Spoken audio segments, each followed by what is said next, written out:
All right, all right. Some of my viewers, some of my viewers have said, how come you don't do more fixed blade knives?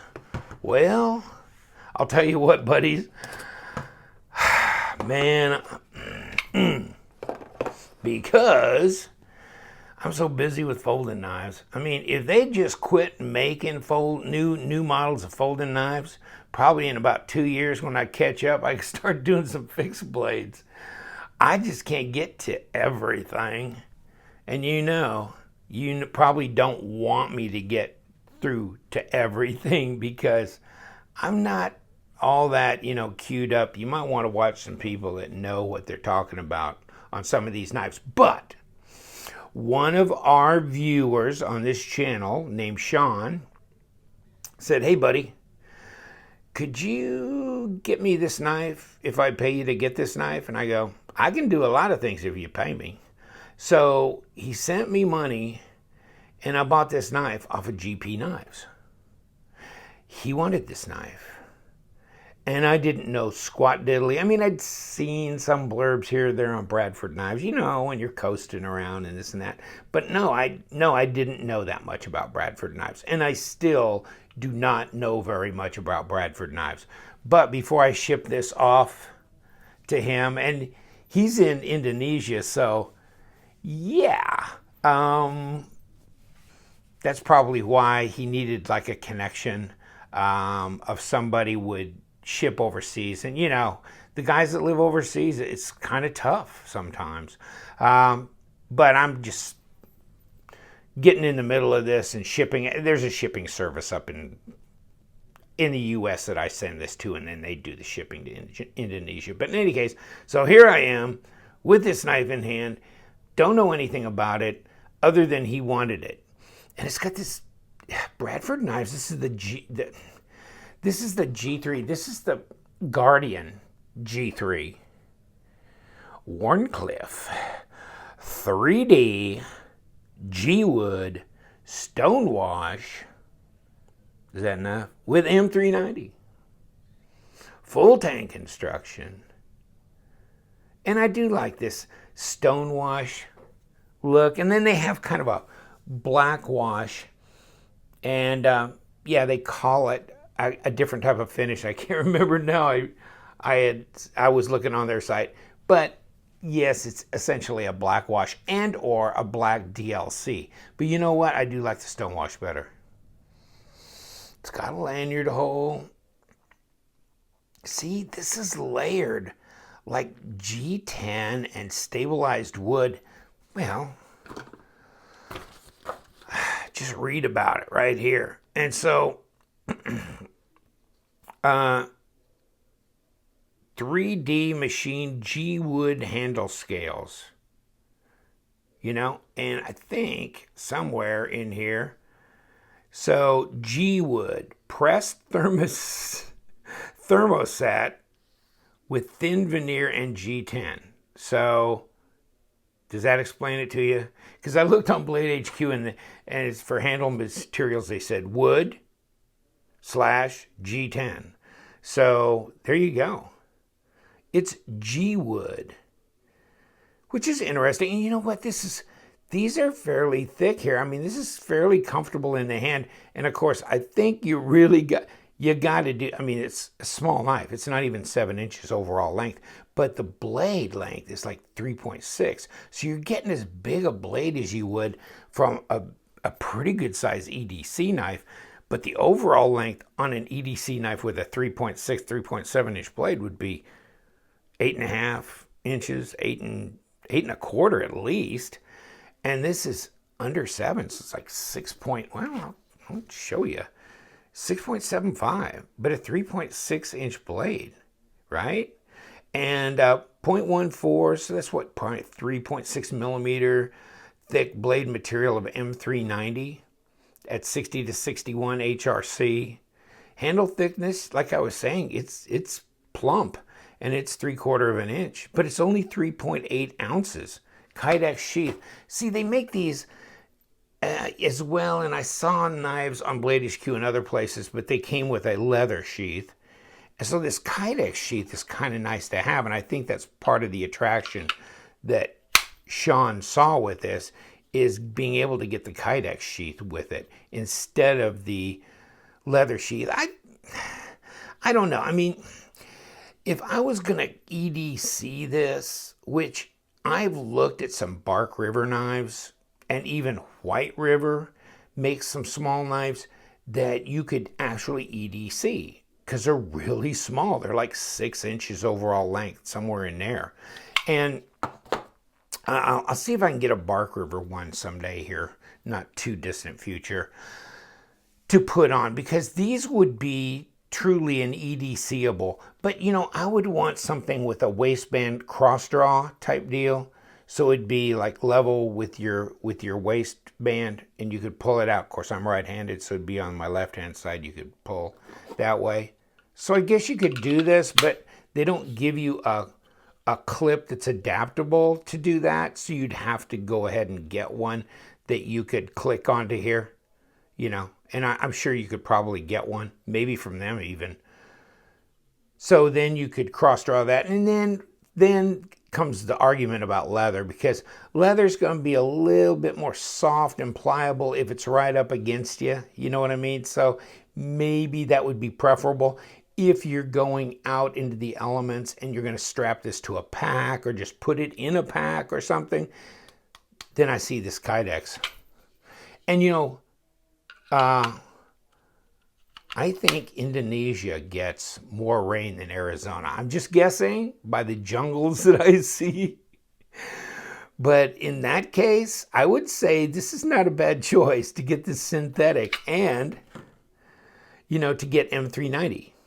As opposed to a 1095, you know, type steel that's going to rust. So, yeah. And this Stonewash is pretty hale and hardy looking Stonewash, isn't it? G3 Warnie. Yeah. It's comfortable when I could barely get on board with the back side of this. But, you know, there's some cutting power there. Hey, I was going to see if I got a piece of paper. Pardon me, Sean, but I got to do this. Oh, yeah, okay. Made in the USA, may I add. So, you know, that's cool. You like that? I think they said somewhere Pacific Northwest. So, I didn't read up a lot. I just really wanted to capture this, but I want to get this out in the mail to him because it's going to take more than 2 or 3 days. Yeah. So, you know, he was kind enough to run it through me, although, you know, it really facilitated him. But, you know, this is the price you pay for having me in the way, because I get to get the knife for a couple of days. It's comfortable. Ergos are good. I mean, you get it in this box here. All right. Nothing, you know, all that much. Okay. And, you know, made in the USA. And then you got the little care instruction thing. And their card. So they don't give you their street address, but they give you their email and that kind of thing. So, yeah, I mean, this is like they're smaller. I mean, they got a G4, G5, G6. They have different blade shapes. So don't let that kind of... See, like, this is a G4. No, this is a Guardian 3. Is this a G3? Okay, maybe, yeah, it is. Okay, never mind. Oh, I guess I was I wanted to show you, which I should have got a better picture, but this is the leather sheath. See, Nimbus finish was what I was looking for. As you guys were screaming at the screen, it is the Nimbus finish, which is a black stonewash type deal. But that's what that finish looks like, as opposed to a full DLC coated black. So this is kind of interesting, a lot less reflective, although I'm kind of more like natural type, just a Stonewash. It's just a, I don't know, just I like that better. But like this kind of gives you the stuff as well, which, you know, 3.35 ounces. But in any case, this is a little bit different blade design, which to me, this would be more desirable. And you know, you can go on their site and get different handle materials. That's interesting as well. Here's a micarta.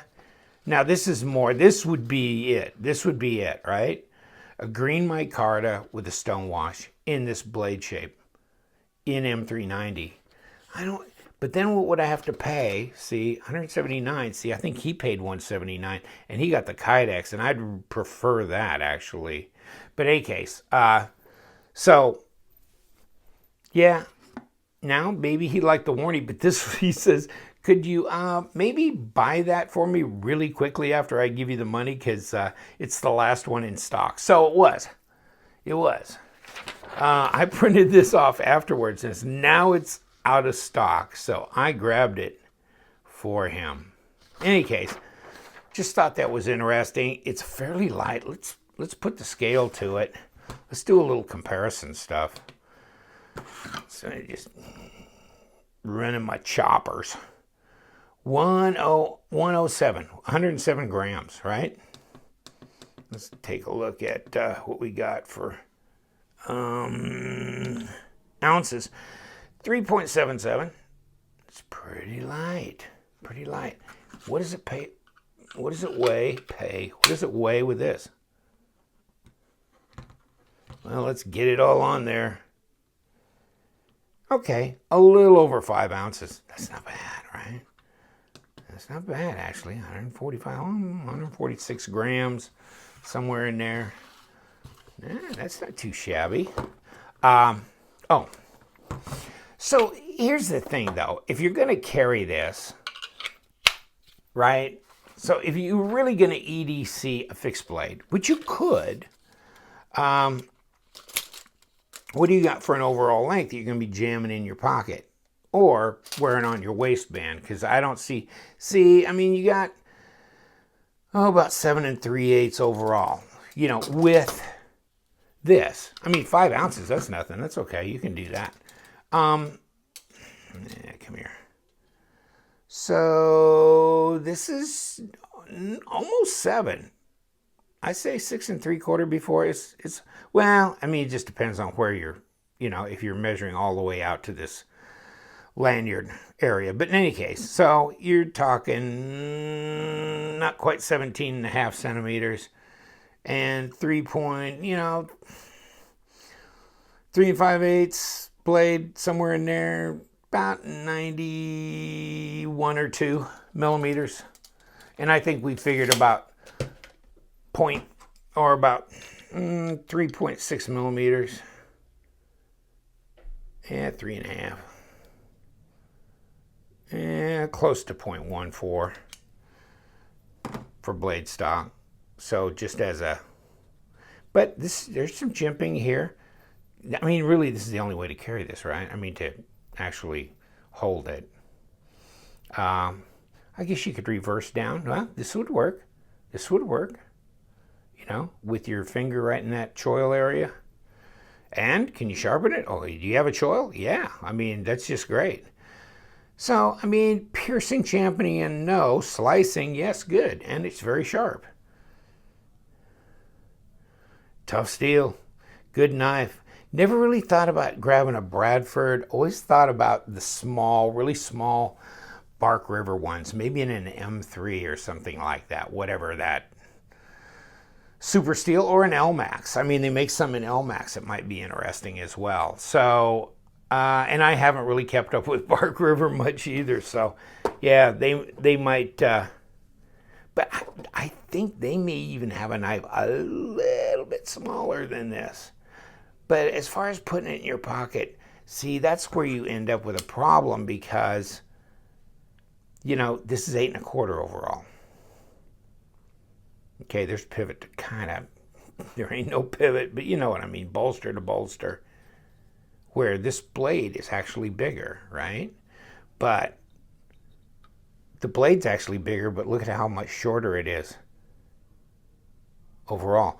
But here's the problem. You don't carry your PM2 like that. You carry it like this, right, in your pocket. So here you go. You got a lot of extra knife there. And especially if you got the Kydex sheath on there, then you got even longer. So it's like putting about a 7-inch handle in your pants, not a 5. Could you do that? Yeah, and then this is a lot fatter here, right? So this is another consideration, is in your pocket, you know, oh my God, we're not out to the full 0.82 here. This full swell out here, 21 millimeters. So that's a bunch. It'd be pretty bulky really in a front pocket of jeans. I think you could do it, but then, you know, if you're sitting down and stuff, I think it'd be kind of jamming you in your thigh and stuff a little bit, the Kydex sheath stuff. So maybe with a leather, really minimalist leather sheath, you could do that, or really, you know, put it on your belt, cross drop, whatever, or just regular. It's not that big that's going to be very threatening to anybody. I mean, I see bikers all the time with a outer sheath, you know, hanging on their belt, and I don't even think anything of it. And I don't think most people do anyhow. Cool knife, though. I just thought I'd bring it out. Not that I know anything about fixed blade stuff or Bradford knives in general. It just seems like made in the USA, do a really good job. Got a lot of different products. Also have folders, different kind of blade finishes, and, you know, super steel. And for $179, what do you think? I mean, hell yeah. I mean, I don't think that's a bad deal at all. I see a lot of fixed blade knives over $200. And I know this is not real big, but I mean, there's something really charming about a smaller fixed blade knife, especially, you know, inside city limits, and the possibility of the EDC, right? Just carrying it around, you know, put a little lanyard on the end there, that kind of thing. Cool. I like it. Well, I just thought I'd kick it out here for you guys, and it took a lot of time talking about a whole lot of nothing. Thank you very much. I mean, I'm fascinated. Now I'm going to start looking at Bradford a little closer, but maybe even kind of spurred me on to look at some fixed blade even a little bit more. And there's some other things that I want to get to. Definitely the Bark River, maybe a really small. White River, it's got a really, a couple of really cool designs. I think Jerry Fisk, I think that's the name. I saw them at SHOT Show, met the owner and his son. And then the Mac V-Sog knife that Bark River's doing now in antique micarta scales. Oh my God. All right. I mean, I'm just sitting here going, oh my God, I got to have that knife in my arm. I got to have that knife. Whew, really. You got to check that out. I mean, well, I'm going to get one and I'll show you. It's just crazy good. I hope. I haven't had one in my hands, but I've had a lot of Bark River in my hands and they do it well. Take care, my friends. Where do you go, Flanny? He's hanging out under some of the papers. We got a mess on the desk, don't we, buddy? Yes, we do. But you know what we do? Come on, you know. We love them knives. So stay sharp, my friends.